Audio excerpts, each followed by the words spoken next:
according to the little weasel Nick Fuentes, just like the left want us dead, so does apparently Ben Shapiro wanting, or even Andrew Klavan. Apparently, they want Matt Walsh, Nick Fuentes.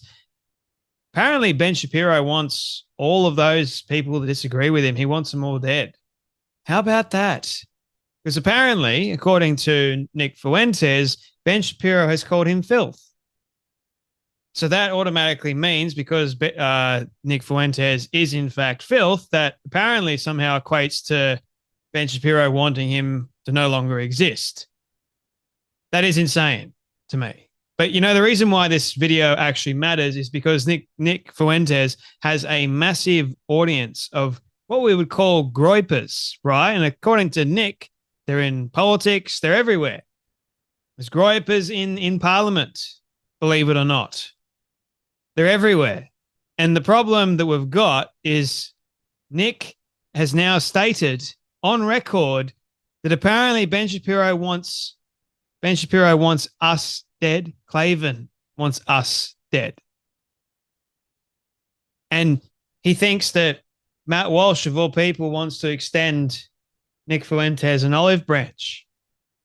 Nick, the Nazi, the actual Nazi lover who actually hates black people, the racist Nick Fuentes. And I'm not saying any of that sort of stuff lightly.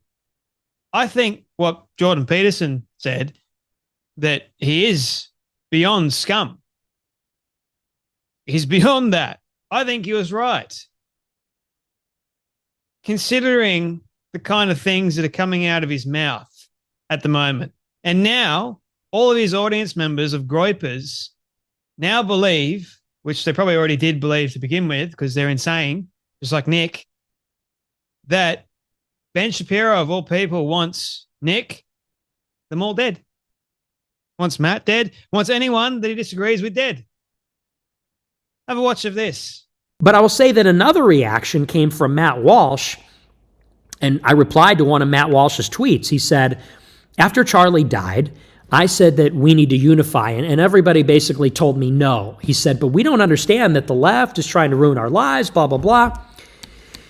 But I said, look, Matt, I said, and I don't know, when he said that he wanted the right to unify, I don't know if he was referring to me, and maybe he was, and maybe he wasn't. Maybe he was intending for me to be one of the people he wanted to extend the olive branch to.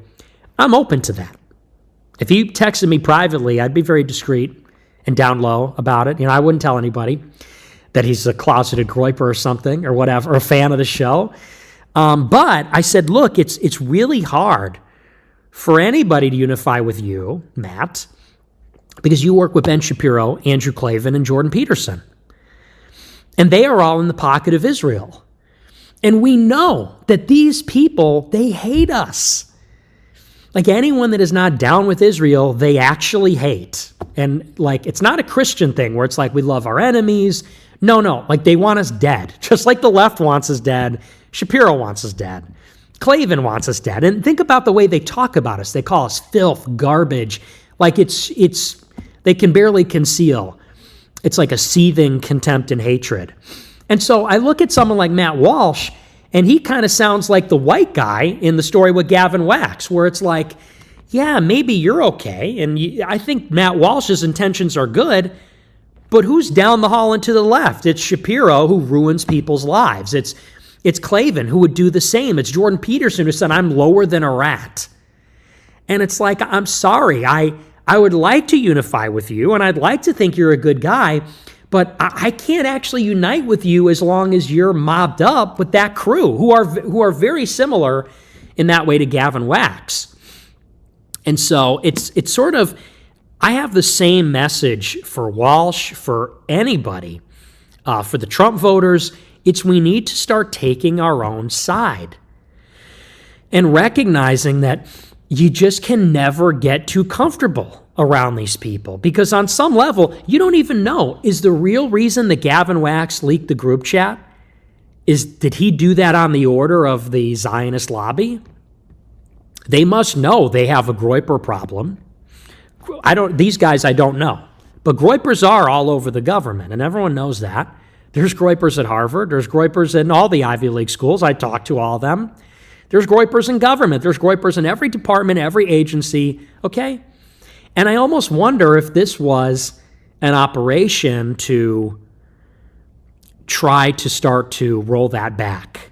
You don't know. And I would suspect that I'm probably not far off the mark on that. So it's just another message that these people are not really on our side. Anyone's a delegate for the ZOA. I don't care how based they sound. I don't care if they told you they're going to be your friend forever. All roads lead to Rome. You know, maybe they said, oh, we're going to be friends forever. Guys, we'll be friends forever, right? All roads lead to Rome. You know, no, actually, that's not the case, especially with them. Yeah, right. I'll be discreet. I'll be down low about it. Nick pretty much attacks anyone he sees fit to attack. If he doesn't agree with you, he'll go after you, right? It's just his entire shtick. He's got no friends. The Groypers are probably his only friends, but even the Groypers go after Nick. They turn on Nick when Nick has some sort of a spine, whenever he gets one, and says that, well, the Jews weren't responsible for Charlie Kirk's death. There's no evidence of that. The Groypers went after him, saying you're turning. Insane. And now he's going to say, well, Matt Walsh, we want to unify. I don't think he was talking about the Groypers. I don't think he was talking about you, Nick. I think he was talking about people that are just on the right in general, people that actually have a great deal of common sense and reason. There's a lot of people that claim to be on the right, like conservatives, for example. You may consider yourself to be on the right. You are far, far right, man. You're like actually what I would consider a modern day Nazi, believe it or not, with your viewpoints. So that being said, to then go a step further and then, well, if Matt Walsh wants to offer me an olive branch, I'll definitely accept it. I'll accept it in private, but everyone's going to know about it. Why would Matt do that? I think Matt's a lot smarter than you actually think he is. And then you go that much further by saying, just like the left wants us dead, Shapiro wants us dead, Klavan wants us dead. You're not right, mate. Not at all. So the claim that we hate Nick, we hate anything that or what Nick does, you know, that's a bit extreme because hate's a very strong word. You know what I hate, actually? I hate the things that do come out of his mouth, a lot of it. Does that mean I hate Nick? No. As a person, Nick's a person. I don't hate him as a person. What he says, however, I find it very concerning.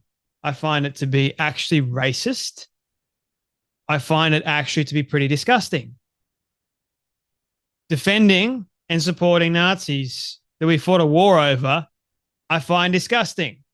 Also, attacking the Jews, I find pretty disgusting. And then saying, or lying even further, and saying that we hate you.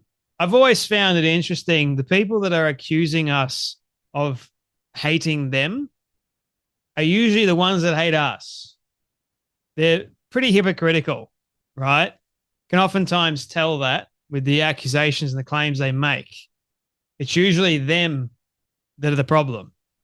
Not us, not always. Sure, we can be a problem sometimes, putting myself in that category or that basket.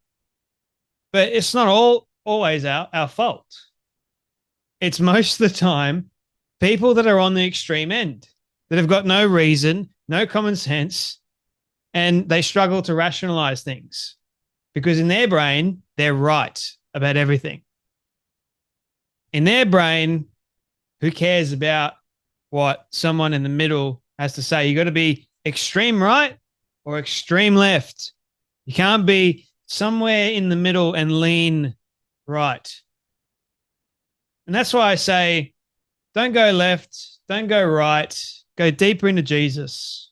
Because this whole left, right nonsense, it just annoys the heck out of me. Yeah. I mean, I understand why we say you're of the extreme right or the extreme left because we've got to associate them with ideologies. But I just call them out for what they really are. They're liars, they're grifters, they're conspiracy theorists. They don't really care. They've created an entire brand off of attacking, off of creating these conspiracy theories, off of saying the most provocative thing you can possibly think of.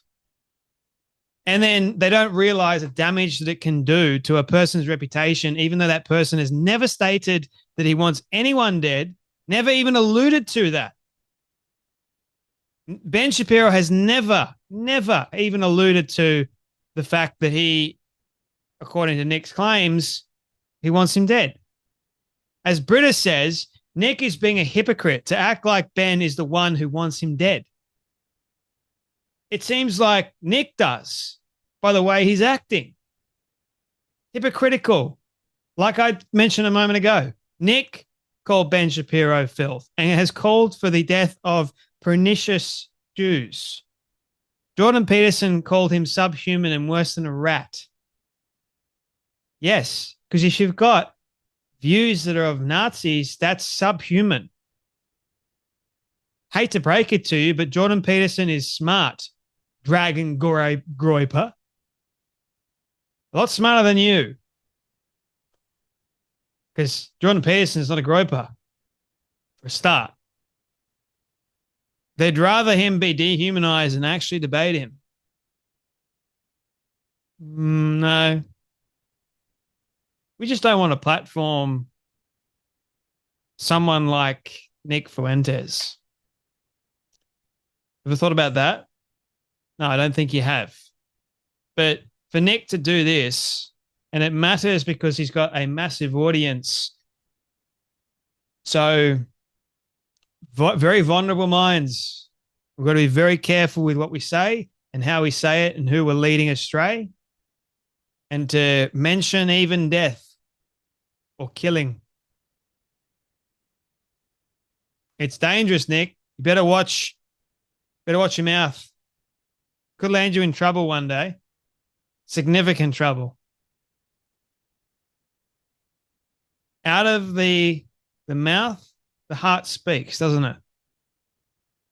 What's in here usually is what comes out. The Bible talks about the tongue quite often. It's hard to bridle it. It's hard to control it. But be careful. Anyway, that's enough from me. You guys take care. Be blessed. And I'll see you all next video.